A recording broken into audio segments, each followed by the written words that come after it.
तो बताओ बच्चों, क्या हालचाल। तो बच्चों, आज के इस वीडियो में हम बात करने वाले हैं माइक्रोस्कोप के बारे में। बच्चों, माइक्रोस्कोप क्या होता है? माइक्रोस्कोप एक ऑप्टिकल इंस्ट्रूमेंट है जिसका यूज किया जाता है स्मॉल ऑब्जेक्ट को मैग्नीफाई करने के लिए। ठीक है, तो माइक्रोस्कोप क्या होता है बच्चों? It is an optical instrument which magnifies small objects। तो बच्चों, माइक्रोस्कोप क्या होता है? ये कि ऑप्टिकल इंस्ट्रूमेंट है जिसका यूज किया जाता है स्मॉल ऑब्जेक्ट्स को, छोटे छोटे ऑब्जेक्ट्स को मैग्नीफाई करके देखने के लिए। जाहिर सी बात है, माइक्रोस्कोप से आप कोई हाथी घोड़ा तो देखोगे नहीं, ठीक है। चूहा भी नहीं देखोगे, सॉरी, मच्छर देखोगे, चींटी देखोगे, या कंपाउंड माइक्रोस्कोप जिसे हम जो बायो लैब में यूज होता है। बायो वाले जो स्टूडेंट होते हैं वो चूहा बिल्ली को काट काट के देखते हैं। नहीं, आ जाओ पढ़ाई पे आ जाओ। तो व्हाट इज माइक्रोस्कोप? तो माइक्रोस्कोप बच्चों क्या होता है? माइक्रोस्कोप एक ऑप्टिकल इंस्ट्रूमेंट होता है जिसका यूज किया जाता है स्मॉल ऑब्जेक्ट को मैग्नीफाई करके देखने के लिए। क्लियर? अच्छा, एक बात बताओ, अगर मुझे मैग्नीफाई करके देखना है तो क्या माइक्रोस्कोप की जरूरत है? क्या हम अपने नेकेड आई से नहीं देख सकते? ऑब्वियसली देख सकते हो। जैसे मान लो ये मार्कर है, इस पे कुछ लिखा हुआ है, मैं जैसे जैसे इसको सामने लाऊंगा, जैसे जैसे ये थोड़ा सा बड़ा होता जाएगा, थोड़ा सा बड़ा होता जाएगा, बड़ा होता जाएगा, बट एक मिनिमम डिस्टेंस तक। उसके बाद अगर मैं और करीब लाऊंगा ना तो वो ब्लर होने लग जाएगा। ठीक है, मैं प्रैक्टिकल करके दिखा देता हूँ आपको। जैसे ये है वाइट बोर्ड लिखा हुआ है, देखो ये जितना सामने आ रहा है, सामने आ रहा है, सामने आ रहा है, आपको वो वर्ड जो है वो बड़ा होता हुआ नजर आएगा, मैग्नीफाई होता हुआ नजर आएगा। लेकिन एक सर्टेन डिस्टेंस के बाद देखो वो ब्लर हो गया, हुआ ना? तो हम नेकेड आई से भी देख सकते हैं, लेकिन कुछ मिनिमम डिस्टेंस के बाद वो ब्लर होने लग जाता है और हम उतना ज़्यादा मैग्नीफाइड करके नहीं देख सकते। तो बच्चों, नेकेड आई के लिए अगर हम अपनी मिनिमम डिस्टेंस की बात करें, मतलब वो मिनिमम डिस्टेंस जहाँ पे हमें कोई भी ऑब्जेक्ट अपने सबसे बेस्ट मैग्निफिकेशन के साथ, सबसे अच्छे क्लैरिटी के साथ हमें नजर आए, उसे हम कहते हैं least distance of distinct vision, जिसको हम डिनोट करेंगे बच्चों कैपिटल डी से। इसका जो वैल्यू होता है ना, वो होता है 25 सेंटीमीटर। मैं आपको ये सब इसलिए बता रहा हूँ क्योंकि अभी हम पढ़ने वाले हैं मैग्निफिकेशन और सिंपल माइक्रोस्कोप। सिंपल माइक्रोस्कोप का मैग्निफिकेशन कैलकुलेट किया जाएगा। इसके साथ ही हम देखेंगे what do you mean by visual angle. Visual angle में हमें दो टर्म पढ़ना है, first one is alpha and second one is beta. Alpha क्या होता है? तो visual angle subtended by object with the I. Beta visual angle subtended bye final image with optical centre. तो with naked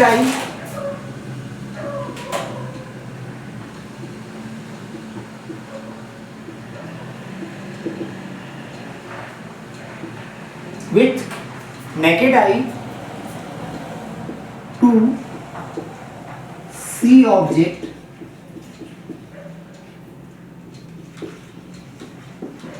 clearly, we bring it close to our eyes। Clear? किसी object को clearly देखने के लिए हम क्या करते हैं? उस ऑब्जेक्ट को अपने आंखों के बहुत सामने लाते हैं। But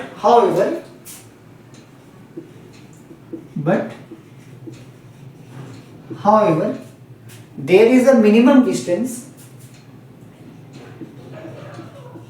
there is a minimum distance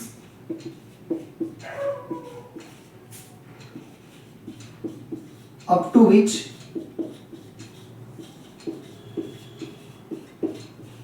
an object can be viewed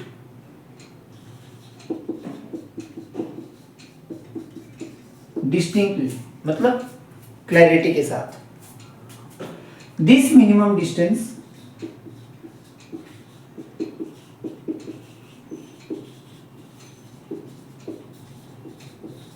is called least distance of distinct vision, और इसको डिनोट करेंगे कैपिटल डी से. देखो जैसे मान लो मैं ये ऑब्जेक्ट है मार्कर, मैं इसको अपनी आंखों के सामने लाऊंगा, एक सर्टेन डिस्टेंस तक ना मुझे एकदम ये क्लैरिटी के साथ नजर आएगा और अपने हाईएस्ट मैग्नीफिकेशन पे ये आएगा. मैं हाईएस्ट तो नहीं कह सकता, बट वो मैग्नीफिकेशन जहां तक ये मुझे एकदम क्लियरली नजर आएगा, वो जो डिस्टेंस है ना बच्चों, उसी को कहा जाता है least distance of distinct vision. Average value जो होता है इस डिस्टेंस का, ये 25 सेंटीमीटर होता है फॉर एवरेज ह्यूमन बीइंग. हाँ, ये बात अलग है कि बच्चों के लिए ये वैल्यू बहुत कम होता है, और जो ओल्ड एज होते हैं, जो बुजुर्ग लोग होते हैं, उनके लिए ये वैल्यू काफ़ी ज़्यादा होता है. तो बच्चों आपको 2 पॉइंट याद रखना है, एक है नियर पॉइंट और एक है फार पॉइंट. देखो बच्चों, कोई भी चीज़ हमें एकदम क्लैरिटी के साथ नज़र आ सकता है, एक तो जब 25 सेंटीमीटर पे हो जो एवरेज वैल्यू है, और एक तब जब वो इनफाइनाइट डिस्टेंस पे हो, जिसको हम बोलेंगे फार पॉइंट. आप किसी भी चीज़ को अगर अच्छे से देखोगे तो वो कब देखोगे, जब वो आपसे इनफाइनाइट डिस्टेंस पे है. अब इन्फिनिटी यहाँ पे 100 मीटर 200 मीटर, वो इन्फिनिटी नहीं समझना है कि अदर स्पेस में देख रहे हो, ऐसा नहीं. ठीक है, तो 2 पॉइंट हमें, जैसे मान लो ये आपकी आंखें, ठीक है, और यहाँ से ये है इन्फिनिटी. तो यहाँ पे जब आप उसको देखोगे तो ये पॉइंट को हम बोलेंगे बच्चों फार पॉइंट. मतलब 2 पॉइंट होता है क्लैरिटी के लिए, क्लैरिटी के साथ देखने के लिए 2 पॉइंट होता है, एक फार पॉइंट और एक नियर पॉइंट, जिसको हम क्या बोल रहे हैं, कैपिटल डी से जिसको डिनोट कर रहे हैं. तो ये हो गया नियर पॉइंट. क्लियर? तो अब हम देखने जा रहे हैं बच्चों विजुअल एंगल, कि विजुअल एंगल क्या होता है. तो विजुअल एंगल बच्चों क्या होता है? विजुअल एंगल मतलब हो गया कि कोई भी ऑब्जेक्ट बच्चों, जब आप ऑब्जेक्ट को देख रहे हो तो वो आपकी आई के साथ, आंख के साथ कितना एंगल बना रहा है, ये होता है विजुअल एंगल. ठीक है, ये होता है विजुअल एंगल कि जो ऑब्जेक्ट जो है, जैसे मान लो ये ऑब्जेक्ट है, इसको मान लो मैं आंखों के सामने ला रहा हूँ. ठीक है, आ गया. अब इसका जो टॉप पॉइंट है, ये मेरी आंख के साथ कितना एंगल बना रहा है, ये है विजुअल एंगल. क्लियर? तो जैसे मान लो ये आपकी प्यारी सी आंखें, ये रही. ठीक है, मान लो ये है आंख. ठीक है, और ये मान लो प्रिंसिपल एक्सिस, ये है ऑब्जेक्ट ए बी. अब इमेज के लिए 2 रे चाहिए, तो एक रे को मैंने ऐसे भेज दिया. इमेज कहाँ बनता है? रेटिना पर. तो ये है रेटिना. क्लियर? अब एक रे चला गया बच्चों ऐसे, ठीक है, और एक रे गया ऐसे. तो ये बना इमेज, ये देख पा रहे हो, ये बना इमेज. ये जो एंगल जो नजर आ रहा है ना, this angle is visual angle and that is theta. ये जो एंगल नजर आ रहा है, इस एंगल को बच्चों हम बोलते हैं visual angle and that is theta.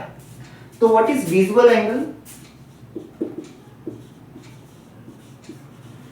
Visual angle क्या होता है? तो angle formed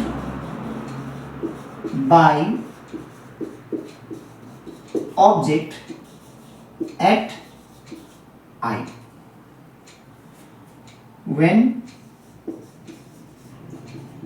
kept at d, plus वो ऑब्जेक्ट कितने डिस्टेंस पे हो? डी डिस्टेंस पे हो। क्लियर? वो ऑब्जेक्ट कितने डिस्टेंस पे हो? डी डिस्टेंस पे हो। तो बच्चों विजुअल एंगल में हमें और दो पढ़ना है, alpha, now one is beta. तो अल्फा और बीटा समझने से पहले हम देखते हैं कि ये मैग्निफिकेशन क्या होता है माइक्रोस्कोप का। तो एक माइक्रोस्कोप का बच्चों जो मैग्निफिकेशन होता है, एक माइक्रोस्कोप का जो मैग्निफिकेशन होता है, जो किताबों में देखोगे तो लिखा रहेगा beta upon alpha, right? Beta upon alpha. तो मैग्निफिकेशन ऑफ माइक्रोस्कोप, डिनोट करेंगे इसको हम कैपिटल एम से। तो बच्चों एक माइक्रोस्कोप का मैग्निफिकेशन क्या होता है? मैग्निफिकेशन का मतलब होता है, जैसे मान लो ये ऑब्जेक्ट है, ठीक है, मैं इसको सामने ला रहा हूं, सामने ला रहा हूं, सामने ला रहा हूं, ठीक है, एट डिस्टेंस डी, मतलब नियर पॉइंट वाला जो डिस्टेंस है, ठीक है, उस पे मुझे पता है कि ये मुझे सबसे क्लैरिटी के साथ नजर आएगा, और जितना मैग्निफिकेशन हो सकता था क्लैरिटी के साथ उतना पे ये मुझे नजर आएगा। अब इसका टॉप पॉइंट मेरी आंख के साथ जो एंगल बनाएगा ये है अल्फा। अब जब हम माइक्रोस्कोप को यूज करेंगे तो इसका कुछ फाइनल इमेज बनेगा, इसका एक फाइनल इमेज बनेगा। वो फाइनल इमेज जो मेरी आंखों के साथ जो एंगल बनाएगा वो होगा बीटा। तो ये जो बीटा अपॉन जो अल्फा होगा ना, यही होता है मैग्निफिकेशन ऑफ माइक्रोस्कोप। क्लियर? नहीं समझ में आया? ठीक, दोबारा देखो। सबसे पहले मान लो ये ऑब्जेक्ट मार्कर, मार्कर को मैं सामने लाया, सामने लाया, सामने लाया, जैसे ही डी डिस्टेंस पे आ गया तो मुझे एकदम क्लियरली नजर आ रहा है। अगर मैं और थोड़ा सामने लाऊंगा तो ये ब्लड नजर आएगा, इस पे जो लिखावट है वो ब्लड नजर आएगा, राइट? जैसे मैग्नीफाइंग ग्लास यूज करते हो ना, कुछ लिखा हुआ पढ़ने के लिए, जैसे मान लो यहाँ पे कुछ लिखा हुआ है Raju loves Rani I don't know is Raju and Rani. तो मान लो यहाँ पे कुछ लिखा हुआ है, तो मैं इसको मैग्नीफाइंग ग्लास से देख रहा हूँ, क्लियर? देख रहा हूँ, मुझे उसका लिखावट जो लिखा हुआ है उसका इमेज मुझे दिखाई देगा, वर्चुअल इमेज होगा, ऑब्वियसली वो वर्चुअल इमेज होगा। तो वो वर्चुअल इमेज का जो वर्चुअल इमेज जो है वो मेरी आंखों के साथ कितना एंगल बना रहा है, and that is beta, that is beta. अब विदाउट यूजिंग माइक्रोस्कोप वो जो लिखावट जो है वो मेरी आंखों के साथ कितना एंगल बना रहा है when kept at distance d, this is alpha. तो ये जो रेशियो होगा beta upon alpha, this is the magnification of microscope. तो magnification of microscope, magnification of microscope equal to visual angle, visual angle formed by final image, that is beta, upon visual angle formed by object at I when kept at D, और इसी को हम बोलेंगे बच्चों alpha. तो ये है magnification का फॉर्मूला। मतलब मैग्निफिकेशन बराबर बीटा अपॉन अल्फा। क्लियर? अब हम इसको कैलकुलेट करेंगे। तो अल्फा कैसे कैलकुलेट होगा? जैसे मान लो ये ऑब्जेक्ट है, ठीक है, ये ऑब्जेक्ट है ए बी, और ये है आपकी प्यारी आंखें, ठीक है, ये है आई, और ये जो ऑब्जेक्ट है ना ये डी डिस्टेंस पे है, कैपिटल डी। तो इस टाइम पे ये जो एंगल बन रहा है ना आई के साथ, this angle is alpha. Obviously ये एंगल बहुत छोटा होगा, है ना, ये जो एंगल होगा वो बहुत छोटा होगा। क्यों? क्योंकि हम माइक्रोस्कोप को यूज क्यों करते हैं? हाथी घोड़ा देखने के लिए नहीं, महल बंगला देखने के लिए नहीं, इंसान को देखने के लिए नहीं, अरे मच्छर को देखने के लिए ना, चींटी को देखने के लिए। तो सोचो अगर ये ऑब्जेक्ट बहुत छोटा होगा, अगर ये ऑब्जेक्ट बहुत छोटा होगा तो ये जो एंगल जो बनेगा ये है आई, ठीक है, दिख रहा है? हाँ, ये ऑब्जेक्ट बहुत छोटा होगा तो ये एंगल भी देखो कितना छोटा होगा, ये angle. And we know that when angle is small then tan theta is nearly equal to theta. मतलब मैं बोल सकता हूं कि जो tan अल्फा होगा वो नियरली इक्वल होगा अल्फा का। और इस डायग्राम से हम देख सकते हैं कि जो tan अल्फा का वैल्यू होगा this is perpendicular upon base. तो परपेंडिकुलर यहां पे हो जाएगा ए बी अपॉन बेस, मतलब capital d. Now what is A b? Height of the object. तो मैं अल्फा को लिख सकता हूं h not upon d. What is h not? Height of the object. Clear? तो this was the value of alpha. What is alpha? Visual angle form by object with I when kept at distance of d. Clear? Now हम beta देखने जा रहे हैं, beta calculate करने जा रहे हैं, और साथ ही हम देखेंगे सिंपल माइक्रोस्कोप। तो लगाओ बच्चों, हेडिंग लगाओ सिंपल माइक्रोस्कोप का। सिंपल माइक्रोस्कोप, तो बच्चों सिंपल माइक्रोस्कोप और कुछ नहीं, कॉन्वेक्स लेंस होता है, ठीक है, जो हम यूज करते हैं मैग्नीफाइंग ग्लास। इवन जो मैग्नीफाइंग ग्लास जो यूज किया जाता है वो भी एक सिंपल माइक्रोस्कोप ही है, ठीक है। किताबों में लिखा रहता है कुछ एकदम छोटे छोटे अक्षरों में जो हमें नजर नहीं आता, तो हम उसको ऐसे मैग्नीफाइंग ग्लास से देखते हैं बड़ा करके। तो बच्चों वो सिंपल माइक्रोस्कोप ही है। मैग्नीफाइंग ग्लास जो होता है ना वो एक सिंपल माइक्रोस्कोप ही है। सिंपल माइक्रोस्कोप बच्चों कुछ नहीं, कॉन्वेक्स लेंस होता है, ठीक है। What is simple microscope? Simple microscope. तो simple microscope is nothing but a convex lens. इसमें बच्चों होता क्या है कि कॉन्वेक्स लेंस का एक स्पेशल प्रॉपर्टी था, एक स्पेशल फीचर था, याद करो रे डायग्राम में, जहां पे हम ऑब्जेक्ट को ना कॉन्वेक्स लेंस का ऑप्टिकल सेंटर और फोकस के बीच में रखते थे, याद है? वो स्पेशल केस था जहां पे कॉन्वेक्स लेंस जो होता है ना वो उस ऑब्जेक्ट का वर्चुअल, मैग्नीफाइड और इरेक्ट इमेज बनाता है, सीधा बहुत बड़ा वर्चुअल इमेज बनाता है। उसी प्रॉपर्टी को बच्चों हम यूज करेंगे सिंपल माइक्रोस्कोप में। बिलीव मी, अगर सिंपल माइक्रोस्कोप तुम्हें समझ में आ गया देन कंपाउंड माइक्रोस्कोप जो हमारा नेक्स्ट टॉपिक है उसमें कोई प्रॉब्लम नहीं होगा।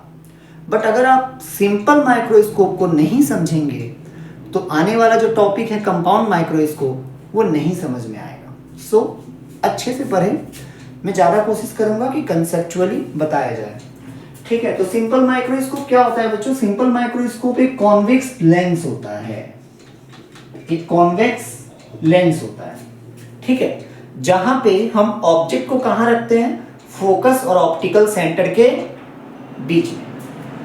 जहां पे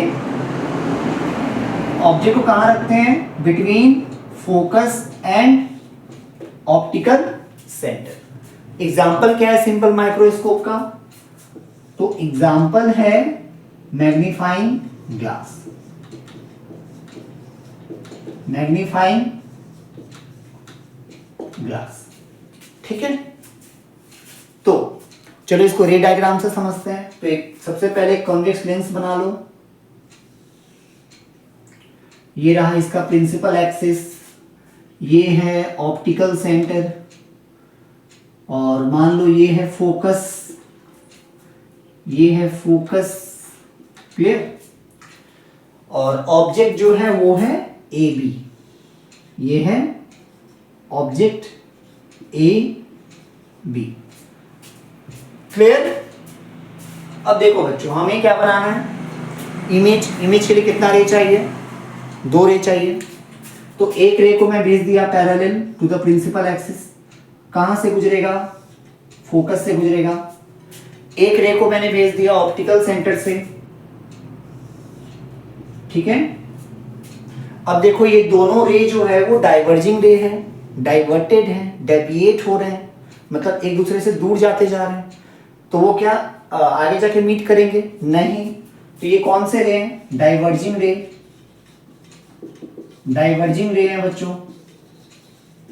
क्लियर?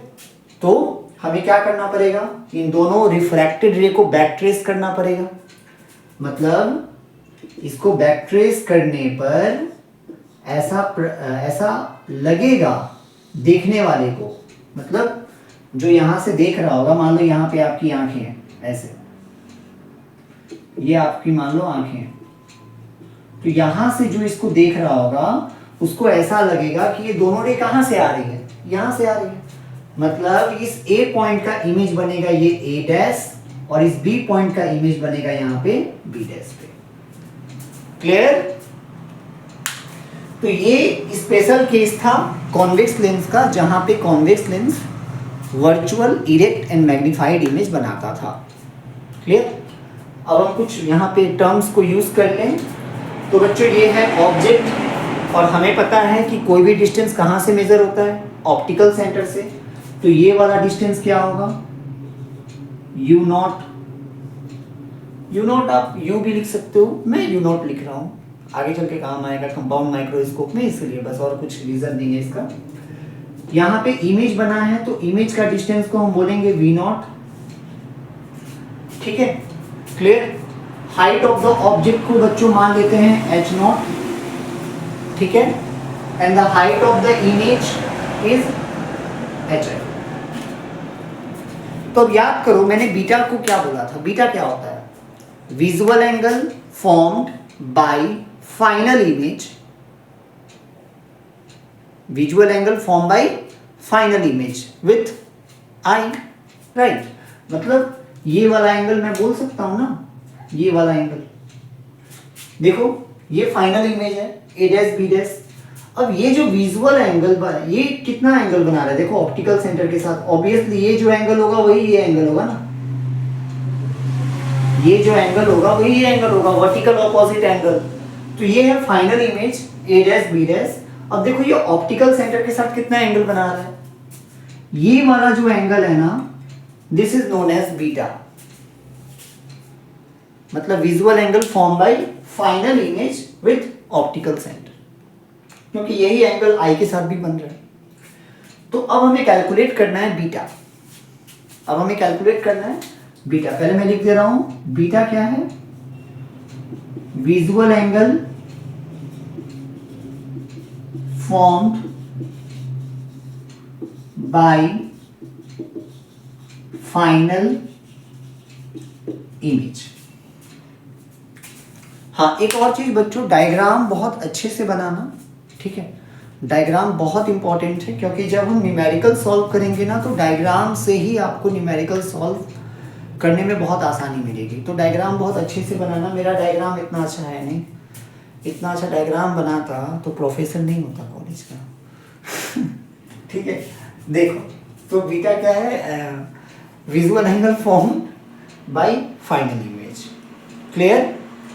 अब बच्चों हम देखने जा रहे हैं कि बीटा का वैल्यू क्या होगा। एक बात बताओ, बीटा निकालने से पहले हम कैलकुलेट करेंगे tan बीटा। तो tan beta tan beta equal to क्या होगा, देखो इस बड़े वाले ट्रायंगल में देखो, परपेंडिकुलर अपॉन बेस है ना, परपेंडिकुलर अपॉन बेस, इस वाले ट्रायंगल में देखो परपेंडिकुलर अपॉन बेस। मैं ये भी तो बोल सकता हूं कि दिस परपेंडिकुलर बाय बेस, भाई दोनों तो सेम ही है, मतलब दोनों ट्रायंगल में एंगल यही है, तो मतलब मैं ये भी बोल सकता हूं परपेंडिकुलर अपॉन बेस। तो tan बीटा जो हो जाएगा वो हो जाएगा A B upon B O. अब ए बी क्या है, height of the object, B O क्या है, यू नॉट, ऑब्जेक्ट डिस्टेंस। अब एक बात बताओ, ये जो एंगल होगा ये बहुत छोटा होगा। उस टाइम से मैं रामायण गा रहा हूँ कि हम माइक्रोस्कोप से कोई हाथी बिल्ली तो देखेंगे नहीं ना, छोटा सा चींटी ही देखेंगे ना। तो भाई ये एंगल बहुत छोटा होगा, क्योंकि मान लो ये ऑब्जेक्ट इतना छोटू सा ऑब्जेक्ट है, तो ये कितना एंगल बनाएगा आई के साथ या लेंस के साथ, ये बहुत छोटा एंगल बनाएगा, राइट है ना। तो जब एंगल बहुत छोटा होगा, फॉर स्मॉल एंगल, दिख रहा है ना, कॉपी करते रहना साथ में, for small angle, for small angle tan beta is nearly equal to beta and beta equals to h naught upon u naught। तो बीटा बराबर आ गया h naught upon u naught। Clear, ठीक है। अल्फा तो हमने कैलकुलेट कर लिया था, अल्फा अगेन दोबारा कैलकुलेट कर लो, देख लो कहाँ करो, यहाँ पे, ठीक है, यहाँ देख लो अल्फा। तो अल्फा क्या था, visual angle formed at eye when kept at D, है ना। अल्फा कैलकुलेट करने में माइक्रोस्कोप का कोई रोल नहीं है। फॉर कैलकुलेटिंग अल्फा माइक्रोस्कोप का कोई रोल नहीं है। ये ऑब्जेक्ट है, ऑब्जेक्ट को जब हम अपने सामने लाएंगे आंखों के सामने, तो ये मैग्नीफाइड होता जाएगा। एक मिनिमम डिस्टेंस पे आने के बाद ये सबसे ज़्यादा क्लैरिटी के साथ और एक मैग्निफिकेशन के साथ नज़र आएगा। एट दैट टाइम वो जो एंगल बनेगा वो होगा अल्फा। अल्फा का इस माइक्रोस्कोप से कोई लेना देना नहीं है अल्फा कैलकुलेट करते समय। तो ये है ऑब्जेक्ट ए बी और ये है आंखें आई, ठीक है, और ये कितने डिस्टेंस पे है, डी डिस्टेंस पे, दिख रहा है ना, हाँ। तो ये जो एंगल है ये है अल्फा। क्लियर, ऑब्वियसली ये एंगल बहुत छोटा होगा, ये एंगल बहुत छोटा होगा, मतलब सेम केस हो जाएगा, tan alpha is nearly equal to alpha and alpha equal to what, A B, and what is A B, H not upon D. तो ये हो गया अल्फा का value, right, H not upon D. Now we are going to calculate the magnification of simple microscope. तो beta पता चल गया, alpha पता चल गया। नाउ अब हम लोग क्या करेंगे, इसका मैग्निफिकेशन कैलकुलेट करेंगे। मैग्निफिकेशन का फॉर्मूला क्या था बच्चों, मैग्निफिकेशन का फॉर्मूला क्या था सिंपल माइक्रोस्कोप का। तो सिंपल माइक्रोस्कोप का जो मैग्निफिकेशन होता है वो होता है बीटा अपॉन अल्फा। तो what is beta, h not upon u not upon alpha, h not upon d. H not से एच नॉट कैंसिल, डी ऊपर चला जाएगा, so magnification equal to d upon u not. Very important formula. तो कई बार ये question भी आता है कि prove that the magnification for simple microscope is m equal to d upon u not और डी अपॉन यू। ठीक है, तो आपको ये पूरा डेरिवेशन करना पड़ेगा अल्फा बीटा निकालकर, और ये डायग्राम अच्छे से बनाना है और ये प्रूव करना पड़ेगा। ठीक है, तो बच्चों एनसीईआरटी क्या कहता है ना, एनसीईआरटी के मुताबिक जो सिंपल माइक्रोस्कोप होता है जिसको हम जिसका एग्जांपल ये मैग्नीफाइंग ग्लास भी है। सिंपल माइक्रोस्कोप जो है ना, वो उसका जो मैग्नीफिकेशन फैक्टर है वो 9 टाइम्स होता है, बट एक्चुअली में ये सही नहीं है। अगर हम किसी भी चीज़ को ना 9 गुना ज़्यादा बड़ा करके देखेंगे मैग्नीफाइंग ग्लास से, सिंपल माइक्रोस्कोप से, तो उसका क्लैरिटी ख़त्म हो जाएगा ऑब्वियसली ना। जैसे मान लो अगर कोई चीज़ को हम बहुत जूम कर देते हैं तो उसका क्लैरिटी लगभग ख़त्म हो जाता है। असल में ये 5 गुना 6 गुना तक मैग्नीफाइड करता है, 9 टाइम्स सही नहीं, ठीक है। But according to NCERT magnification factor is 9 times. Clear. अब हम देखने जा रहे हैं बच्चों 2 स्पेशल केस। क्या क्या?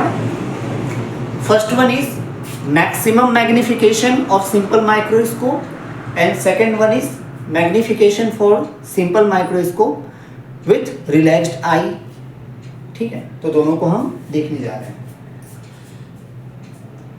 तो मिटा दे रहा हूं ये दोनों। तो बच्चों देखो केस नंबर 1,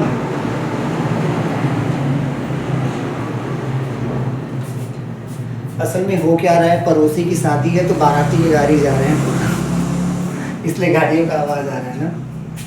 वो पड़ोस में एक शादी है तो वहाँ पे बहुत सारे मतलब 10-15 गाड़ियाँ जा रही कंटिन्यू, हॉर्न बजाते बजाते, इसलिए शायद गाड़ी का आवाज़ आ रहा है देखो तो केस नंबर 1 है बच्चों मैक्सिमम मैग्निफिकेशन। मैग्निफिकेशन तो हमने निकाल लिया। मैग्निफिकेशन कितना आया? D/U0, एंड जो जनरल फॉर्मूला है वो n = β/α है ना। तो अब हम निकालेंगे मैक्सिमम मैग्निफिकेशन। मैक्सिमम मैग्निफिकेशन देखो, तो इसको समझने से पहले मैं एक रफ डायग्राम बना लेता हूं। ये है हमारा convex lens, that is simple microscope also.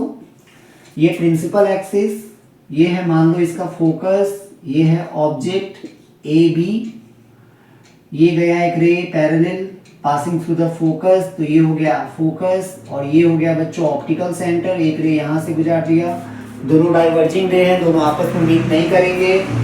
यहाँ पे है ह्यूमन आई, क्लियर। तो ये बैक ट्रेस करने पर हमें मिलेगा इमेज यहाँ पे, क्लियर। इतना हमें पता है। अब ये जो एंगल बनाएगा A डैश B डैश, ये एंगल जो बनाएगा वो होगा यहाँ पे बीटा। अल्फा निकालने में माइक्रोस्कोप का कोई रोल नहीं था। देखो तो मैक्सिमम मैग्निफिकेशन बच्चों, आप बताओ मैग्निफिकेशन का फॉर्मूला क्या है? β/α। एक बात बताओ, β/α में, बीटा और अल्फा में कांस्टेंट कौन है? बीटा या अल्फा? अल्फा है क्या? The visual angle form by object with naked eye, right. क्योंकि भाई ऑब्जेक्ट का साइज जो है वो तो फिक्स है ना। वो जो एंगल बना रहा है, जब उसको d डिस्टेंस पे रखा जाए तो वो तो एंगल फिक्स है, मतलब हम अल्फा को चेंज नहीं कर सकते। अब मैक्सिमम मैग्निफिकेशन के लिए बीटा भी मैक्सिमम होना चाहिए। Now what is beta? Beta is the visual angle formed by final image, and this is the final image with optical center. ये जितना ज्यादा मैक्सिमम होगा बीटा मैक्सिमम होगा। ऑब्वियसली हाइट अगर ज्यादा होगा तो ज्यादा एंगल बनेगा ना, राइट। तो जब ये मैक्सिमम मैग्निफिकेशन कब हो सकता है, मतलब बीटा ज्यादा कब हो सकता है? बीटा ज्यादा तभी हो सकता है जब फाइनल इमेज जो हो वो d डिस्टेंस पे बने। कहां पे? d डिस्टेंस पे बने। इसको याद रखोगे, फाइनल इमेज जब d डिस्टेंस पे बनेगा ना तो वो मैक्सिमम मैग्निफिकेशन के साथ होगा, मतलब उसको सबसे ज्यादा एंगल शो करेगा। ऐसा नहीं है कि इससे ज्यादा मैग्निफिकेशन नहीं हो सकता, हो सकता है मैग्निफिकेशन इससे ज्यादा, बट वो क्लैरिटी नहीं रहेगा। फिर मतलब अगर मुझे किसी ऑब्जेक्ट का इमेज देखना है with clarity and with magnification also, तो उसका इमेज डी डिस्टेंस पे बनना चाहिए। At that time beta maximum होगा, एंड बीटा अगर मैक्सिमम होगा तो मैग्निफिकेशन भी मैक्सिमम होगा। सो मैक्सिमम मैग्निफिकेशन के लिए क्या जरूरी है, तो final image should be formed at D। याद रखें इसको, मैक्सिमम मैग्निफिकेशन के लिए फाइनल इमेज कितने डिस्टेंस पे बनना चाहिए, D डिस्टेंस पे बनना चाहिए। तो अगर फाइनल इमेज D डिस्टेंस पे बनेगा तो ऑब्जेक्ट डिस्टेंस तो बेटा U0 ही रहेगा, ये है ऑब्जेक्ट डिस्टेंस। V जो हो गया यहाँ पे वो D हो गया है ना। तो हम लेंस फॉर्मूला यूज करेंगे और मैग्निफिकेशन कैलकुलेट करेंगे। तो ऑब्जेक्ट डिस्टेंस क्या है अभी, माइनस U0। रे का डायरेक्शन देख लो इस तरफ, कोई भी डिस्टेंस कहां से मेजर होता है, ऑप्टिकल सेंटर से, तो U0 नेगेटिव हो जाएगा। नाउ इमेज डिस्टेंस, ये भी इस साइड में, मतलब वो भी नेगेटिव, तो V हो जाएगा minus D, and we know that the focal length of convex lens is positive, तो F इक्वल टू F0। ठीक है, ये पॉजिटिव होगा। अब लेंस फॉर्मूला यूज कर दो, तो lens formula 1/v minus 1/u is equal to 1/f। Clear, 1/v मतलब 1 माइनस d माइनस 1/u मतलब minus u0 upon 1/f0। Minus से माइनस कैंसिल हो जाएगा, प्लस हो जाएगा, तो ये हो जाएगा बच्चों, और ये माइनस 1/d को मैं उधर ले जाऊंगा तो वो प्लस हो जाएगा, मतलब 1/u0 equal to 1/f0 plus 1/d। तो ये आ गया 1/u0 का वैल्यू। अब इसी वैल्यू को मैं इसमें रख दूंगा और मैक्सिमम मैग्निफिकेशन मुझे मिल जाएगा। तो m equal to d upon u0 equal to d into 1 upon u0 की जगह पे ये वाला वैल्यू पुट कर दो, 1 upon f0 plus 1 upon d। अब देखो ये हो जाएगा d upon f0 plus d into 1/d that is 1। तो ये हो गया बच्चों maximum magnification. This is maximum magnification. So what is magnification? What is maximum magnification for simple microscope? M equal to D upon f0 plus 1। तो कई बार MCQ में भी आता है ये सवाल, ठीक है। आपको डायरेक्ट 4 ऑप्शन दे दिया रहेगा और बोलेगा which of the following is the maximum magnification for simple microscope, then ये वाला ऑप्शन पे टिक करना। क्लियर। नाउ अब हम देखते हैं केस 2। तो केस 1 हो गया मैक्सिमम मैग्निफिकेशन, तो केस 2 क्या होगा, मिनिमम मैग्निफिकेशन। नहीं, देखो उसको बोला जा सकता है मिनिमम मैग्निफिकेशन, बट नहीं, हम उसको ऐसे बोलते हैं। देखो बच्चों, ये मैक्सिमम मैग्निफिकेशन तो है, ये मैक्सिमम मैग्निफिकेशन तो है। इस मैग्निफिकेशन के साथ हम ऑब्जेक्ट के इमेज को मैक्सिमम मैग्निफिकेशन के साथ देख सकते हैं। लेकिन दिक्कत क्या है ना, यहाँ पे हमें स्ट्रेन्ड आई के साथ देखना पड़ता है, मतलब आंखों में बहुत प्रॉब्लम होता है भाई। लॉजिकल सेंस है ना, अगर आप किसी चीज को बहुत ज्यादा जूम करके अगर देखोगे तो आंखों में प्रॉब्लम होगा ही। तो एनसीईआरटी लिखता है बच्चों कि विथ स्ट्रेन्ड आई, ये मैक्सिमम मैग्निफिकेशन आप देखोगे जरूर बट विथ स्ट्रेन्ड आई, मतलब आंखों में प्रॉब्लम होता है विथ स्ट्रेन्ड आई। अब इसका जो केस 2 है वो है रिलैक्स्ड आई वाला, मतलब केस 1 में आप मैक्सिमम मैग्निफिकेशन के साथ मैं देख तो लिया बट मुझे आंखों में प्रॉब्लम होगी। अब देखो, अगर हम मान लो कोई इंस्ट्रूमेंट बनाते हैं, माइक्रोस्कोप बनाते, क्यों बनाते हैं, हमारे सुविधा के लिए, लेकिन अगर आंखों में ही प्रॉब्लम हो रहा है तो क्या फायदा फिर। तो इसलिए दूसरा केस ठीक है, जहां पे हम रिलैक्स्ड आई के साथ मैग्निफिकेशन देखेंगे सिंपल माइक्रोस्कोप का। तो केस नंबर 2, इसको बच्चों नॉर्मल एडजस्टमेंट भी कहा जाता है, इस केस को नॉर्मल एडजस्टमेंट भी कहा जाता है। केस नंबर 2 नॉर्मल एडजस्टमेंट, या इसी को बच्चों हम कहते हैं रिलैक्स्ड आई। ठीक है, तो अगर ऐसा क्वेश्चन आता है कि calculate the magnification for simple microscope with relaxed eye, तो ये वाला वो केस है। या calculate the magnification for simple microscope with normal adjustment, तो वो ये वाला केस है। तो बच्चों देखो, कोई भी चीज को हम अपने रिलैक्स्ड आई के साथ कैसे देख सकते हैं, मतलब आंखों को आराम मिले, कोई दिक्कत नहीं हो देखने में। कब देख पाते हैं बताओ? जब वो चीज हमसे इनफाइनाइट डिस्टेंस पे हो, है ना, 100 मीटर 200 मीटर, तो हम एकदम आराम से उस चीज को देख सकते हैं। वो अलग बात है कि आपको आंखों की कोई बीमारी नहीं है ठीक है, बट हम किसी भी चीज को अच्छे से देखना चाहिए, रिलैक्स्ड आई के साथ देखें। तो कब देखेंगे? जब वो इनफाइनाइट डिस्टेंस पे हो, राइट। मतलब इस केस में क्या हो जाएगा कि when final image is formed at infinity, right. कोई भी ऑब्जेक्ट को हम अपने रिलैक्स्ड आई के साथ तभी देख सकते हैं ना जब वो इंफिनिटी डिस्टेंस पे बने।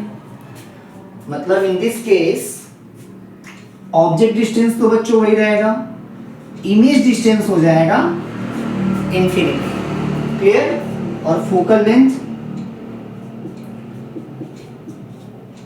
पुट कर दो, है ना, lens formula 1/v minus 1/u is equal to 1/f। 1/v के जगह 1/इंफिनिटी माइनस 1/u के जगह minus u naught equal to 1/f naught. तो माइनस माइनस प्लस 1/इंफिनिटी 0, और ये आ गया बच्चों 1/u not equal to 1/f not. अब इसी वैल्यू को उठा के डाल दो मैग्निफिकेशन वाले फॉर्मूला में, ये वाले फॉर्मूला मिल गया मैग्निफिकेशन। तो मैग्निफिकेशन इक्वल टू हो जाएगा d/u नॉट, मतलब मैग्निफिकेशन इक्वल टू हो जाएगा d/f नॉट। ठीक है, तो ये वो वाला केस है रिलैक्स्ड आई वाला। ठीक है, मतलब केस नंबर 2 ये रिलैक्स्ड आई वाला केस है, और मैक्सिमम कितना था 1 + d/f नॉट। क्लियर? ठीक है, अब एक बार मैं जो हमने पढ़ा है आज उसका मैं समरी लिखवा देता हूं ताकि एग्जाम टाइम पे रिवीजन करते समय काम आए। ठीक है, तो आज हमने क्या क्या पढ़ा बच्चों? रावण ने सीता का हरण किया था, फिर हनुमान जी चले गए लंका और रावण के महल को जला डाला ये नहीं पढ़ाई किया आज हमने, पढ़ाई किया सिंपल माइक्रोस्कोप। समरी देखो, ठीक है, तो अभी समरी आज हमने क्या क्या पढ़ा। तो बच्चों हमने देखा मैग्निफिकेशन, क्लियर। मैग्निफिकेशन में बच्चों हमने 2 केस देखा, एक देखा मैक्सिमम मैग्निफिकेशन का, मैक्सिमम मैग्निफिकेशन का ये कब होता है? When final image is formed at d, और मैग्निफिकेशन कितना आया था 1 + d/f नॉट। तो ये था मैक्सिमम मैग्निफिकेशन। एक था नॉर्मल एडजस्टमेंट वाला केस जो अभी जस्ट हमने किया, नॉर्मल एडजस्टमेंट जिसको हम रिलैक्स्ड आई वाला केस भी बोल सकते हैं, या आप इसको मिनिमम मैग्निफिकेशन भी कह सकते हो। ठीक है, इस केस में मिनिमम मैग्निफिकेशन केस में क्या हुआ, इमेज कहां बनेगा इंफिनिटी पे, तो final image is formed at infinity, और मैग्निफिकेशन का फॉर्मूला क्या आया था, d upon f not. Clear? तो ये है बच्चों पूरा समरी आज का, जो भी हमने रामायण महाभारत पढ़ा है सिंपल माइक्रोस्कोप के ऊपर और माइक्रोस्कोप के ऊपर, ये उसका आज का समरी। तो जाते जाते एक अच्छा सा हलवा वाला, गाजर का हलवा डाल सकते हो, ठीक है, एक अच्छा सा हलवा वाला न्यूमेरिकल भी सॉल्व करके जाएंगे। तो फटाफट इसको कॉपी कर ले, और अगर डाउट होता है तो ज़रूर कमेंट में बताएं कि क्या दिक्कत हुआ, क्या नहीं समझ में आया। बच्चों अगर सिंपल शब्दों में बताऊं तो सिंपल माइक्रोस्कोप एक कॉन्वेक्स लेंस होता है। क्लियर? यहाँ पे कॉन्वेक्स लेंस का हम स्पेशल केस यूज़ करते हैं, जहाँ पे ऑब्जेक्ट को हम फोकस और ऑप्टिकल सेंटर के बीच में रखेंगे और ऑब्जेक्ट का वर्चुअल इमेज मिलेगा। दूसरा चीज़ आपको ध्यान रखना है बच्चों, अल्फा और बीटा कैलकुलेट करने में, अल्फा और बीटा बच्चों दोनों ही विजुअल एंगल है। अल्फा कैलकुलेट जो होता है वो नेकेड आई के साथ होता है, उसमें माइक्रोस्कोप का कोई रोल नहीं है। बीटा बच्चों जो एंगल होगा वो फाइनल इमेज बनाएगा ऑप्टिकल सेंटर के साथ। क्लियर? तो ये सब चीज़ आपको ध्यान रखना है। देखो फॉर्मूला रटने से नहीं होगा, तरीका पता होना चाहिए, है ना, कि अगर मैं मैक्सिमम मैग्निफिकेशन की बात कर रहा हूँ तो फाइनल इमेज डी डिस्टेंस पे बनना चाहिए, राइट, है ना। तो ये तरीका याद रखो, फॉर्मूला रटने से सही नहीं है। तो जाते जाते एक numerical,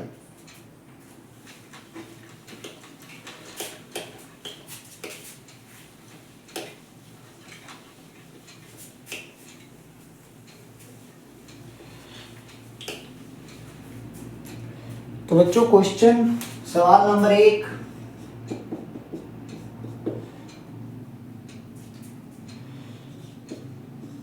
a simple microscope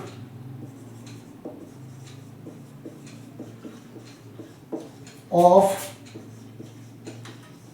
focal length 5 centimeter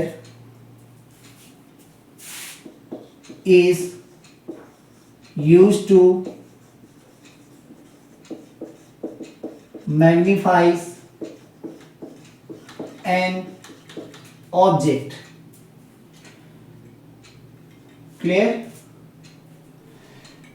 If the final image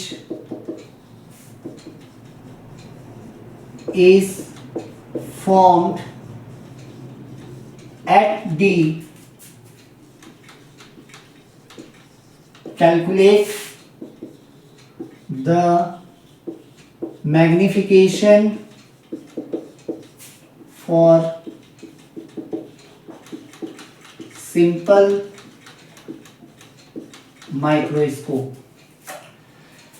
फटाफट ट्राई करो खुद से, बहुत इजी क्वेश्चन है। तो बच्चों एक सिंपल माइक्रोस्कोप है जिसका फोकल लेंथ दिया हुआ है 5 सेंटीमीटर, जिसको यूज किया जा रहा है ऑब्जेक्ट को मैग्नीफाइज करने के लिए, देखने के लिए। If the final image is formed at D, if the final image is formed at D, calculate the magnification for simple microscope. तो देखो कई बार होगा क्या ना कि क्वेश्चन में आपको डायरेक्टली नहीं बोलेगा कैलकुलेट द मैक्सिमम मैग्निफिकेशन और कैलकुलेट द मिनिमम मैग्निफिकेशन, ऐसा नहीं बोलेगा, बट वहां पे एक क्लू दे देगा, मतलब एक हिंट देगा समझने के लिए कि हमसे पूछा क्या जा रहा है। तो देखो यहाँ पे लाइन को देखो, if the final image is formed at D, मतलब फाइनल इमेज जो है वो डी डिस्टेंस पे बन रहा है, दैट मीन्स ये मैक्सिमम मैग्निफिकेशन वाला केस है, राइट। तो वैल्यू दिया हुआ है, लिख लो फटाफट। तो फोकल लेंथ है बच्चों 5 सेंटीमीटर। अब मैक्सिमम मैग्निफिकेशन कितना होता है एक सिंपल माइक्रोस्कोप का? मैक्सिमम मैग्निफिकेशन होता है 1 plus d upon f not. 1 plus d का value 25 centimetre, f not 5, 5 5 25, 1 plus 5 is 6, तो मैग्निफिकेशन आ गया 6। सो आई होप ये वीडियो अच्छे समझ में आया होगा व्हाट इज माइक्रोस्कोप। अगला वीडियो हमारा होगा कंपाउंड माइक्रोस्कोप पे। तब तक अच्छे से पढ़ाई करें, अपना ख्याल रखें, गुड बाय।